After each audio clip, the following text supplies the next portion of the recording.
20th of January 1967, Bali.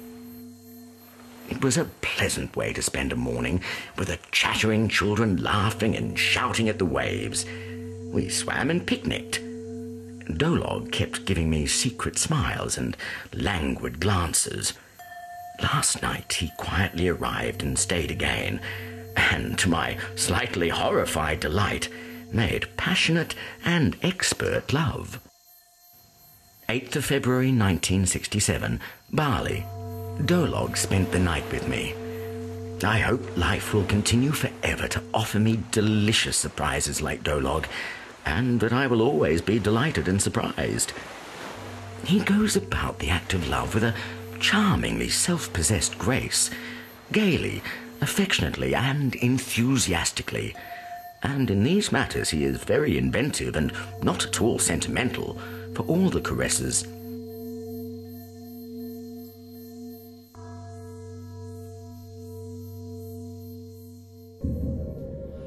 Such ideas, I am unwise to confess.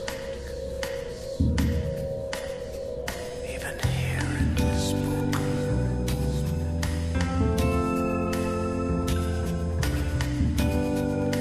Beautiful child.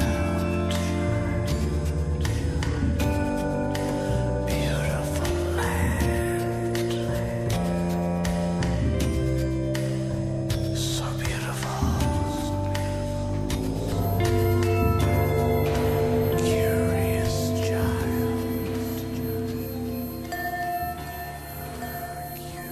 Donald Friend built this superb tropical house on Sanur Beach in the 1960s. In this film, we examine attitudes held by influential people within the world of art towards Donald Friend and his work.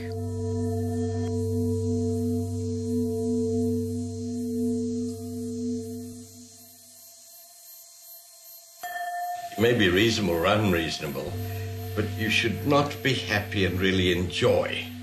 The whole body of my work is about enjoyment. It's for that reason often that he's called the wicked Mr. Friend. I should think so, yes. It's not altogether a good thing to enjoy oneself, is it? You know, a bit Mozartian. And Donald is a self-declared pederast in his latest diary by saying that he actually had sex with his children, but the reality is that they seduced him. But I don't think it's a matter of black and white. I don't think there is a hard line dividing the black from the white on the question of pedophilia. I think there's a penumbra. But I think there's been some myth-making about Friend and his life, and I don't think that Friend behaved in ways which would attract criticism or much criticism from people today, and which at the time didn't attract particular criticism either. They were very fortunate. Very fortunate. I mean, he really did train them and was quite strict with it all. As far as I can see, he rarely forced his attention or even used his position as an older, richer white man in these cultures to gain sex. I found the common thread between his detractors and supporters is their conviction. You know, one had this amazing, rare insight into a person's brain, mind, intention as an artist, as a liver of life, as with no other Australian artist. He's somebody who should have spent half his life in jail. It's as simple as that. He's an untried criminal. It's really Donald's very charismatic nature that makes it so difficult to talk about any of this, and I think that's why a lot of people are fairly loath to say anything bad about him, because he was a really wonderful, warm person.